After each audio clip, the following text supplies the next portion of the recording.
kita curahkan, kita sanjungkan, kita agungkan kepada Nabi kita Nabi Muhammad SAW. Semoga kita semua mendapatkan rahmatnya, mendapatkan syafaatnya di yaumul qiyamah kelak. Amin. Sebelumnya kenapa nama saya Muhammad Al-Fatihah, selaku moderator dari kelompok 5. Untuk kelompok 5 silakan mengenalkan diri dan memulai presentasinya. Waktu dan tempat saya silakan. Good morning. Assalamualaikum warahmatullahi wabarakatuh. Waalaikumsalam warahmatullahi wabarakatuh. Good morning, honorable teacher and all my friends whom I love. We are from Group 5. Today we are going to present about table display and dessert we have prepared. My name is Maulana Yusuf Ibrahim. I am 21. Here I will explain about the table display. My name is Dr. Rafika Pranama, and number 10 where I will going to explain the complex benefit. Hello, my name is Sigit Hermawan. I am number 16. Here I will explain about face and valid face. Hello everyone, my name is Salma Rosabila. I am number 33, and here I will explain about the first dessert for my group, namely Lopon. Hello, my name is Sarah Purnamala. I am number 28. Here I will explain about the blending of strawberry milk dessert, the total essence, and the rituals of making the buffet stand. Hello everyone, my name is Aisha Radhika. I am number 3. I will explain about the second dessert from our group, namely strawberry dome and coffee dome and dessert ingredients. Okay, good morning, honorable teacher. We have two kinds of dessert. One is strawberry dum, served as modern food, and the second is klepon as traditional food in Indonesia, Java. Here I will explain about the table. Starting from the manufacturing process, selecting wood, and the meaning of the table. Okay, let me start from the process. We did make this table with foam pans. Kita tidak membuat rak ini sendirian tanpa adanya bantuan dari orang tua. Karena ini adalah merdeka belajar, maka kami saling berkontribusi antara orang tua dengan siswa. Baik, saya lanjutkan. For the length of this table is 55 cm, width is 15 cm, and the height this table is 55 cm. Untuk panjangnya dari rak ini adalah 35 cm, lebarnya 15 cm, dan tinggi dari rak ini adalah 55 cm.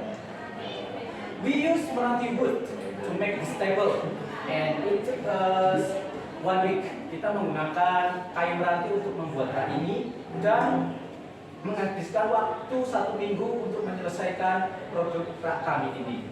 Baik, seperti yang saya bilang tadi di awal bahwa rak kami ini memiliki meaning atau arti. Apa dia? Mari kita lihat secara seksama. Baik, seperti yang kita lihat, rak kami ini secara tidak langsung berbentuk seperti huruf D. Lalu kata apa di balik kata D ini? Baik, saya akan menjelaskan D ini apa. Not D for Tigers, but D is delicious.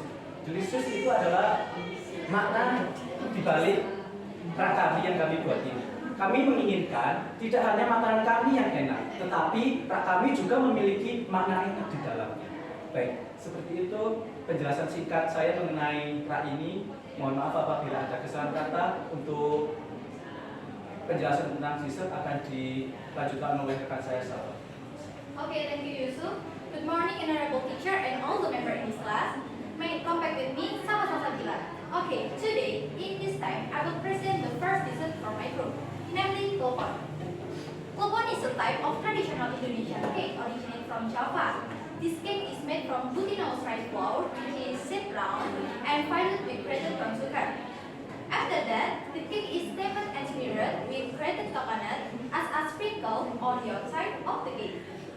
Okay, we are choose lobon as a dessert because the taste of this lobon is very interesting. Lobon has a sweet and chewy taste, which is perfect for making dessert. Okay, then here I have prepared 3 small bowls, and each bowl has been filled with 3 pink, green, and purple lobon. Selanjutnya, mengapa saya tidak membedakan warna lobon di setiap makanannya? Because I want people who see this lobon to be interesting and eating it. Baik, selanjutnya untuk platingan yang ada di sini yang akan saya berikan ke ibu Budi. Di sini untuk alasnya sendiri saya menggunakan daun pisang, kemudian saya plating menggunakan flour vanilla. Saya beli 6 biji lobon yang berwarna-warni ini di atasnya. Selanjutnya untuk garnish, di sini saya menggarnish lobon ini menggunakan tela yang sudah diparut oleh keju dan juga jagung yang sudah dilapisi oleh keju juga.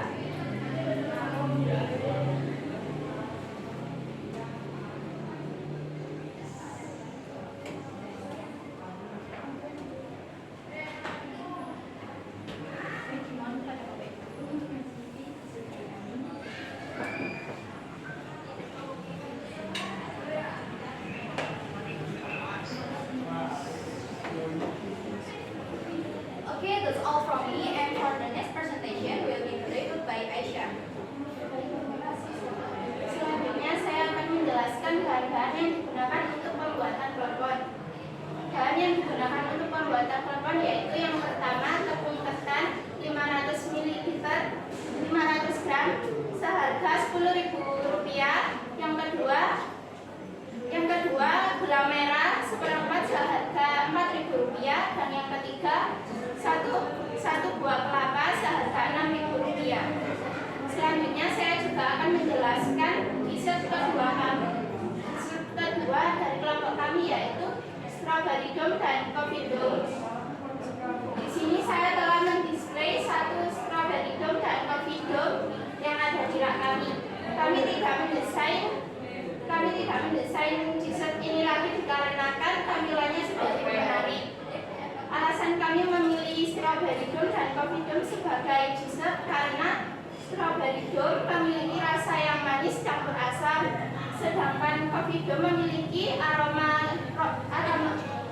kopi yang sangat kuat sehingga memiliki sensasi unik tersendiri. Selanjutnya saya juga akan menjelaskan bahan-bahan yang digunakan untuk dessert ini. Tetapi karena kami tidak membuatnya sendiri melainkan membeli di salah satu toko dessert, maka dari itu saya akan menjelaskan bahan-bahan umumnya saja, yaitu krim kental 300 ml, strawberry pure untuk strawberry dum, sedangkan kopi untuk coffee dum. Kemudian menggunakan agar-agar bubuk,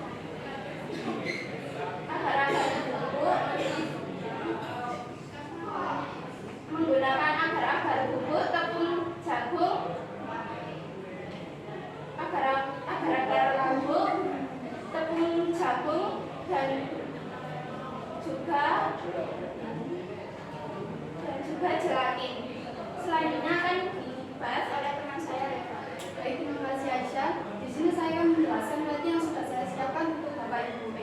Untuk Ibu penguji, di sini saya menuangkan flour berwarna pink di samping dessert. Kemudian saya berbentuk bulat dan saya tarik hingga membentuk garis hingga menyatu dengan bulatan yang lain. Dessert ini saya garis menggunakan strawberry dan vanili.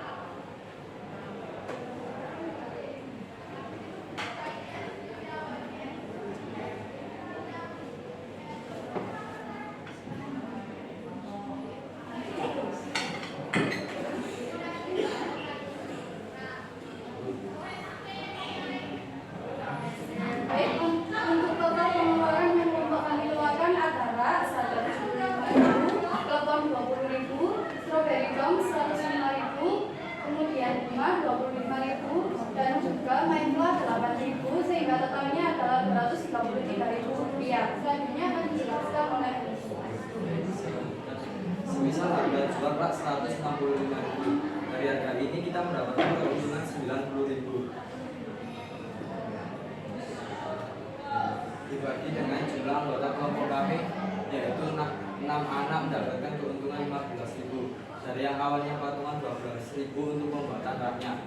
Untuk telepon, kita membeli 3 mika kotak berukuran 6A, maka kita harus mengeluarkan uang sebesar 2.500. Kemudian per piecesnya kita isi dengan 4 telepon dan kita jual dengan harga 3.000. Dan untuk bisnisnya strawberry dome, kita membeli 3 mika mini berbentuk bulat. Kami menghabiskan uang 9.000 jika di total dengan dessertnya 38.000. Kemudian kami akan menjual per piecesnya 40.000, maka kami akan mendapatkan keuntungan sebesar 120.000 dan untuk per orangnya mendapatkan 20.000. Baik, selanjutnya berita lanjutan.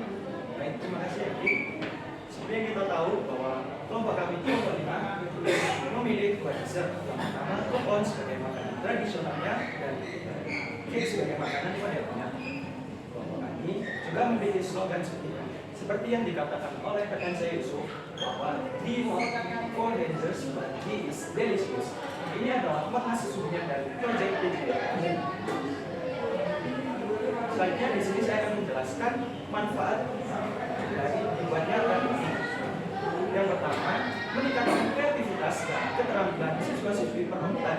Yang kedua, dapat digunakan untuk memecah market. Yang ketiga, mengembangkan inovasi jual beli. Untuk tujuan akan dilanjutkan oleh rekan saya Reva.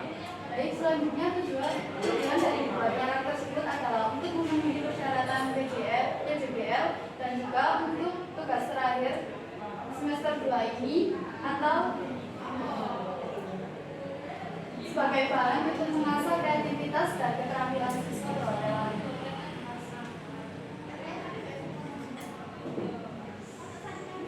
Baik, itu tadi penjelasan dari kelompok 5. Untuk selanjutnya, bagi ibu guru atau para audiens sekalian, jika ingin menanyakan atau memberikan saran kepada kelompok 5, dipersilakan.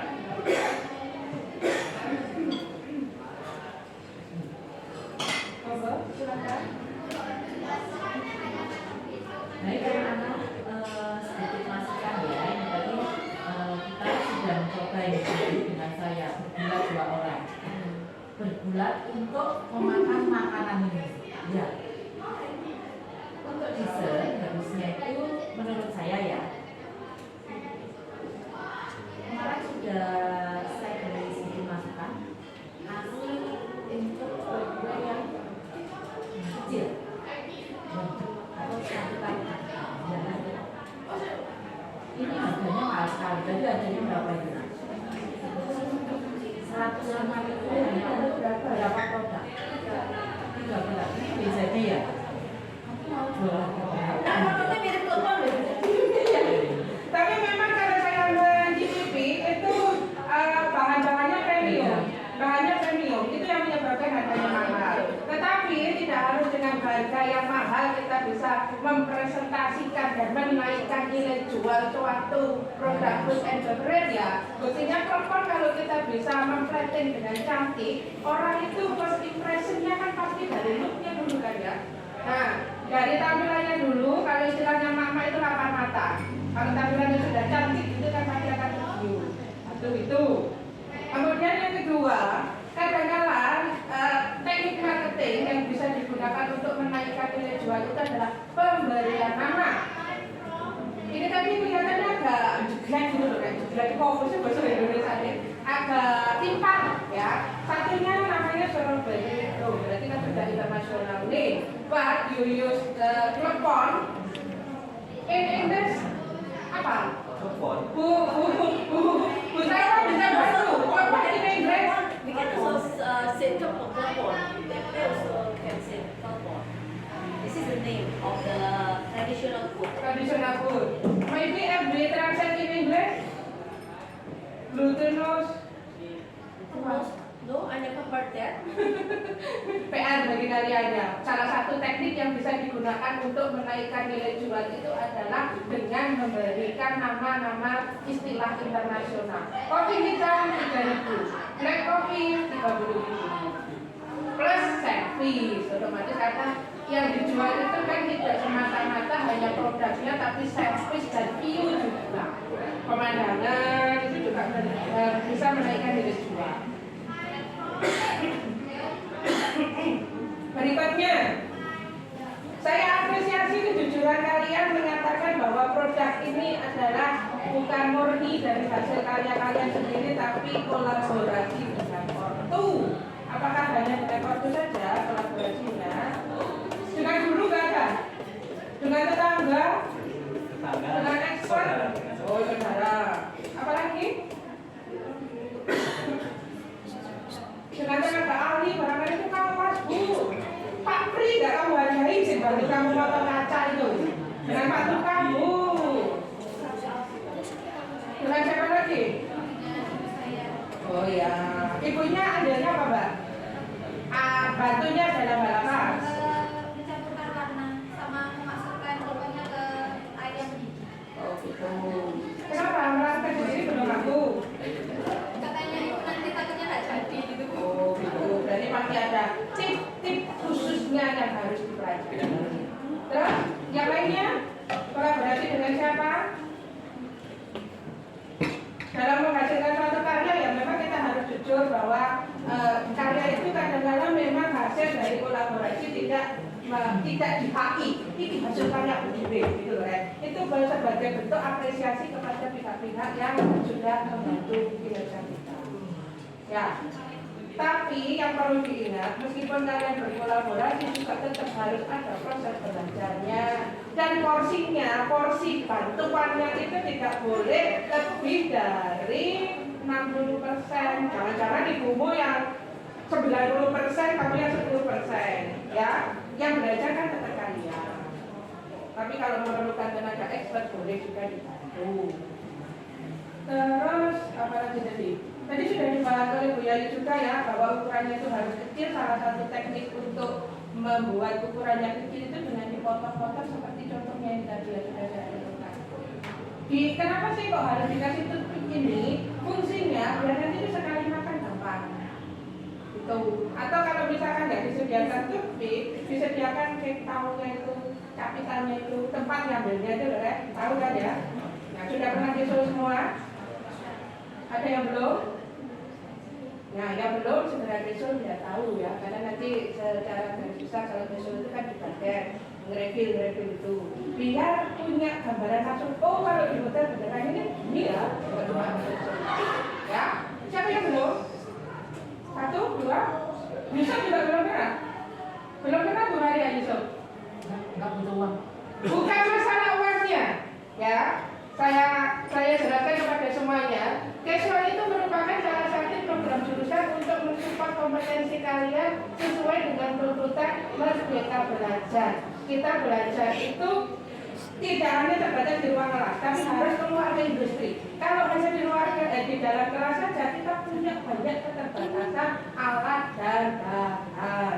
Masa aku cuma cerita, nanti itu ya kalau banyak itu begini, itu akan lebih mengena kalau kalian sudah mengalami langsung. Menghandle 1000 orang itu begini ya, kamu guru merasa nggak ono ini berarti gede, nggak ada pengalaman realnya.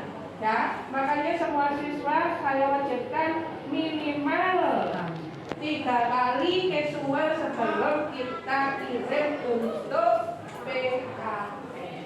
Itu syarat yang kedua. Bukan hanya semata-mata karena uangnya. Uang itu adalah apa istilahnya bonus sebagai menghargai hasil kerja kamu. Tapi yang terpenting dalam casual itu adalah ilmunya belajar dia di dunia industri seperti apa.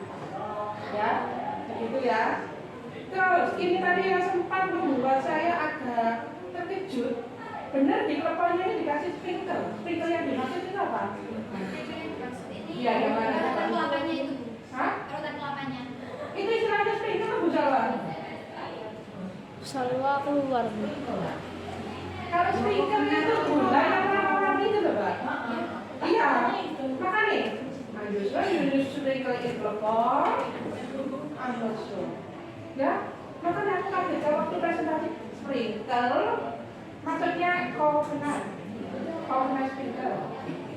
Jadi tanya lagi Bu Salwa istilahnya yang lebih cepat apa ya? Ya, Kelompok parut. kelompok parut. Saya kira yang dikasih itu yang Yang mana? Yang domnya ini? Iya, bukan. Yang mana ya? Ini bukan, ini bukan jangan. Iya, ini yang mochi tadi. Ukurannya kecil banget ya. Nah, untuk bapak itu dengan dosa. Itu dari saya. Terima kasih. Mohon maaf jika ada yang kurang berkenan. Selamat siang. Assalamualaikum warahmatullahi wabarakatuh. Waalaikumsalam warahmatullahi wabarakatuh. Baik, terima kasih untuk para ibu guru. Semoga apa yang disampaikan kepada kita semua bermanfaat dan bisa menjadikan pelajaran untuk kedepannya supaya bisa lebih baik lagi. Amin. Baik, mari kita tutup. Assalamualaikum warahmatullahi wabarakatuh.